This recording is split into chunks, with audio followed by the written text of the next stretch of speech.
প্রদেশে এবং বিহারে আমরা সেই জাতপাতের রাজনীতি আমরা দেখেছি। প্রধানমন্ত্রীজি আসার পর 2014-এর পর উনি দেখিয়ে দিয়েছেন যে জাতপাত ছাড়াও রাজনীতি করা যায়, একটা স্ক্যাম ছাড়াও একটা রাজনীতি করা যায়, একটা সরকারে দেখা যায়। কোন স্ক্যাম এখন পর্যন্ত প্রধানমন্ত্রীর এই যে 10 বছর শাসনকালে কোথাও স্ক্যাম আপনারা দেখাতে পারবেন না।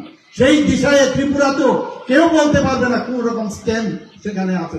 আমার আজকে 6 বছর এখানে পূর্ণ হয়, আমাদের ভারতীয় জনতা পার্টির সেই পূর্ণ হয়েছে সেখানে আমাদের শাসন। এখানে এত সুন্দর মানুষ আমাদের প্রতি সাংঘাতিকভাবে সমর্থন আছে, সেই দিকে আমরা তাকিয়ে আছে কবে এখানেও সেই অবস্থাটা আসবে। বন্ধুগণ, আপনারা সবাই জানেন যে প্রধানমন্ত্রীজি এই যে আপনাদের কৃষকদের জন্য বলেন, যুবকদের জন্য বলেন, গরিব মানুষদের জন্য বলেন, মহিলাদের জন্য বলেন, 4টা জাতি উনার কাছে উনি বারবার বলছেন এই 4 জাতের যদি উন্নয়ন হয় তাহলে দেশের উন্নয়ন হবে।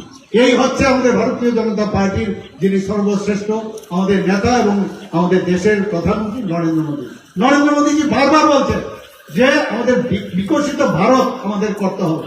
আমাদের যে 2047-এর মধ্যে আমাদের নেক্সট জেনারেশন যেটা আছে উনারা দেখবেন কিভাবে দেশকে একটা মানে সত্যিকারের অর্থে G20 তো আমরা দেখেছি, এখন দেশকে যেভাবে একটা বিশ্ব গুরুর বা বিশ্ব বন্ধু হিসাবে স্থাপন প্রধানমন্ত্রী করেছেন, সেটা 2047-এ যখন পূর্ণ হবে আমাদের নেক্সট জেনারেশন সেটা দেখবে।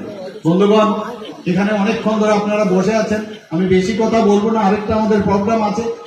শুধু একটাই আপনাদের কাছে আবেদন রাখবো, সকাল সকাল গিয়ে আপনারা আমাদের যিনি এই কেন্দ্রের থেকে দাঁড়িয়েছেন মথুরাপুর থেকে, উনাকে আমাদের অশোক পুরকায়েত মহাশয়কে বিপুল ভোটে আপনারা জয়যুক্ত করবেন সেই আশা রেখে আমি আপনাদের কাছ থেকে বিদায় নিচ্ছি।